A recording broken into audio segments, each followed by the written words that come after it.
Energia Hiriko liderra, denboraldi oso on bat egiten, nola sentitzen naizea azken lehenengo 2 hilabete honetan?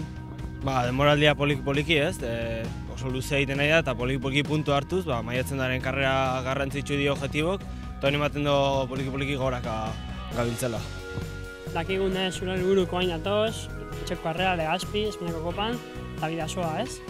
Bai, hori hasietik pentsatu dituten karrerak eta horrea ondo iristen nahi zen. Talde apal baten zaude, Eibarren, baina bakigu oso gustora zaudela eta ekipoak ematen dizula aukera asko. Bai, hori da, talden dauke oso, ez dakit, oso relaziona dauken danon arten eta horrek asko laguntzen do eta danon arten talde hona egiten dugu azkenen. Nola ikustezea oain datozen denbora karretako? Bastante ondo ez, ezta, disputatzen saiatuko gea eta aber nola datozen. Gaunak, hor zaude, 2., 3. itxen, oain arrematatzea falta? Hori da ez, lehen urten lortu nitu beste pare bat 2. postu eta urten lehenengo podiuma lehenengo nurrakin, retortzen da garaipena. Eta nun eta horrein nahiko zen dute?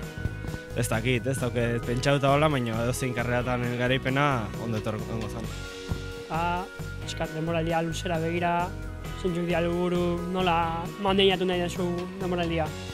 Helburu argik ez dauket, nahi dena progresatzen jarraitu eta ez estankatzea eta progresatzen jarraitzen badet, ja gustora nago bai. Ami, eskar eta sortea. Zuri.